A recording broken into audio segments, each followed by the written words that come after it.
அன்பும் பண்பும் பாசம் நிறைந்த தமிழ் உறவுகள் அனைவருக்கும் என்னுடைய பணிவான வணக்கம். நான் உங்கள் சந்துரு. இது மாடர்ன் மாயாவி வழங்கும் சுட்ட கதை கேட்க சுவாரஸ்யமாக இருக்கும். வாங்க இப்போ கதைக்குள்ள போவோம். அதாவது இவரோட தொழில் என்ன அப்படின்னு பார்த்தீங்கன்னா, எங்கெல்லாம் திருவிழா ஃபங்க்ஷன் நடக்குதோ அங்கெல்லாம் போயிட்டு அந்த ஊர் மக்களுடைய துணிகள் வாங்கி துவைக்கிறதுடைய வழக்கம். அது குடும்பத்தோடு போயிட்டு ஒரு 3 மாதம் 6 மாதம் அங்கே தங்கி, இவங்களுக்குன்னு ஒரு வீடு கிடையாது, நாடோடி மக்கள்னு சொல்லலாம். இவங்க கிட்ட இருக்கிறது என்ன பார்த்தீங்கன்னா, ஒரே ஒரு கழுதை மட்டும்தான். மனைவி, மகள், இவங்க 3 பேர் தான். தந்தை, தாய், மகள் 3 பேர் தான். ஸோ ஒவ்வொரு கிராமமாக போயிட்டு அங்கே இருக்கக்கூடிய நபர்களை சந்தித்து அங்கே இருக்கக்கூடிய துணியெல்லாம் வாங்கி வாஷ் பண்ணுறது அவங்களுடைய வேலை. எந்த ஊருக்கு போகிறாங்களோ அவங்க 3 மாதம் 6 மாதம் தங்கி அந்த வேலையெல்லாம் முடிச்சுட்டு அப்புறமா அடுத்த ஊருக்கு போகிறது அவங்களுடைய வழக்கம். இப்படி ஒவ்வொரு ஊராக போகும்போது ஒரு ஊரில் போய் தங்குறாங்க. அங்கே இருக்கக்கூடிய துணியெல்லாம் வாங்கி நல்லா கொடுக்குறாங்க, பேர் வாங்கிடுறாங்க. நல்லா சூப்பராக துவைச்சி கொடுக்குறாங்க, நல்லா இருக்குது அப்படின்னு சொல்லி பேர் வாங்குறாங்க. இப்படியே ஒவ்வொரு ஊராக போக போக என்ன பண்ணால் அந்த துணி துவைக்கிற அந்த கலாச்சாரம் டோட்டலாகவே மாறுது.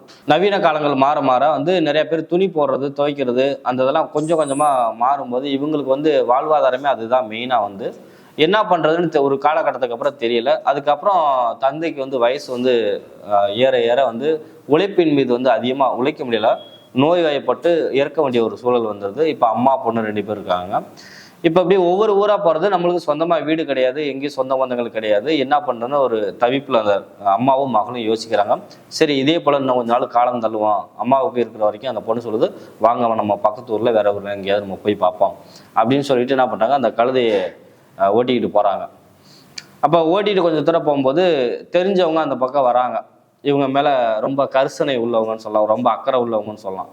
அப்போ என்ன பண்ணுறாங்க, அம்மா பொண்ணு நடந்து போகிறீங்களே, அதான் நீங்கள் வளர்த்த கழுதை கூடவே வருது, யாராவது ஒரு ஆள் அந்த கழுதை மேலே ஏறி போகக்கூடாதா அப்படின்னு சொல்ல, இது நல்ல ஐடியாவாக இருக்குது, எவ்வளோ தூரம் தான் நடந்தே போகிறது அப்படின்னு அம்மா என்ன பண்ணாங்கன்னா, தான் பொண்ணை கழுதை மேலே உட்காருமா போகலாம் அப்படின்னு சொன்னாங்கன்னா, அந்த பொண்ணு அதே போல் கழுதை மேலே ஏறி உட்கார்ந்து கொஞ்சம் தூரம் போகிறாங்க. இவங்களை பிடிக்காதவங்க ஒரு சில பேர் வருவாங்கல்ல, அவங்களும் வர, அம்மா முடியாதவங்க, வயசான காலம், அவங்கள நடக்க விட்டுட்டு நீ வயசு பொண்ணு, ஓடுற பாம்பை காலில் முதிக்கிறது, கையில் பிடிக்கிற வயசில் ஓடுற பாம்பை கையில் பிடிக்கிற வயசு உனக்கு, நீ அம்மாவை நடக்க விட்டு போறியே, கழுத மேலே நீ உட்காந்து போறியே அப்படின்னு எல்லாரும் கேட்க ஆரம்பிச்சோன்னா என்ன பண்ணிட்டாங்கன்னா, சரி ஓகே அப்படின்னு சொல்லிட்டு அந்த பொண்ணு இறங்கிட்டு அம்மாவை கழுத மேலே உட்கார வச்சு கொஞ்சம் தூரம் போகிறாங்க.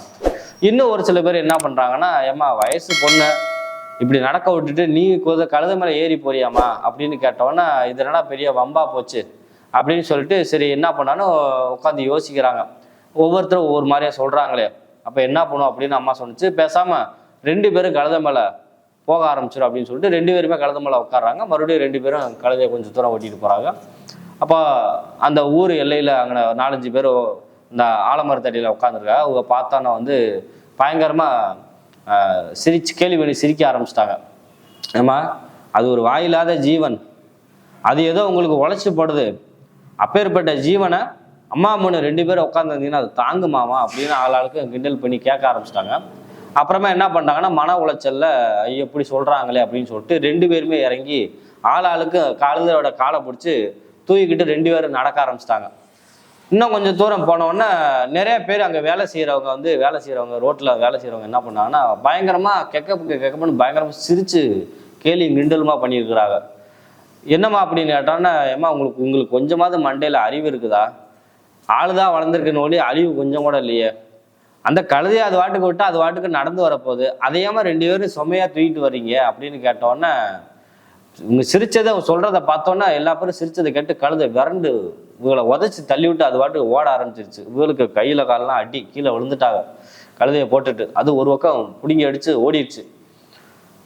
அப்ப உட்காந்து யோசிக்கிறாங்க, என்னடா அது, வெறுங்கழுதையை ஓட்டிட்டு வந்தாலும் யாராவது ஒரு ஆள் ஏறி போங்கங்கிறீங்க, ஒரு ஆள் ஏறி உட்காந்தாலும் வயசானவங்களை நடக்க விடுறீங்க, வயசு பொண்ணை கழுதையில ஏற்றி போறேன்னு திட்டுறீங்க, 2 பேர் ஏறி வந்தாலும் கத்துறீங்க, கழுதையை தூக்கிட்டு போனாலும் கத்துறீங்க, என்னடா பண்றது அப்படின்னு யோசிக்கும் போது அவங்களுக்கு ஒரு விஷயம் புரியலை. ஒன்று சொல் புத்தி வேணும், இல்லை சுய புத்தி வேணும்னு சொல்லுவாங்க. அவங்களுக்கு 2மே கிடையாது. ஒருத்தவங்க சொல்றாங்க அப்படின்னா அதை அப்படியே நம்பி அதை செய்யறதா அவங்களுடைய மிகப்பெரிய ஒரு மைனஸ். அது போலதான் நம்ம நாட்டில் நிறைய பேர் அது மாதிரி பண்றாங்க. நமக்கு என்ன வரும், நமக்கு என்ன தேவை, நம்ம அதை எப்படி செயல்படுத்தணும் அப்படிங்கிறது நம்ம தான் யோசிக்கணும். இன்னொருத்தவங்க சொல்றாங்க, அடுத்தவங்களுக்காக எப்பயுமே அவங்க வாழக்கூடாது. அதை நம்ம முதல்ல தெளிவாக புரிஞ்சுக்கணும். அடுத்தவங்களுக்காக வாழ ஆரம்பிச்சோன்னா நம்ம லைஃப்பை ஒரு கம்ஃபர்டபுளாக வாழ முடியாது, நம்மளுக்கு பிடிச்ச மாதிரி வாழ முடியாது. வாழ்கிற வாழ்க்கை கொஞ்ச நாள் அது நம்மளுக்கு பிடிச்ச மாதிரி அந்த வாழ்க்கையை வாழணும் அப்படின்னு சொல்லுவாங்க. அடுத்தவங்க பேச்சை கேட்க கேட்க உங்களுடைய நீங்கள் ஒரு சரியான முடிவு எடுக்க முடியாத ஒரு சூழலில் போய் தள்ளப்படுவீங்க.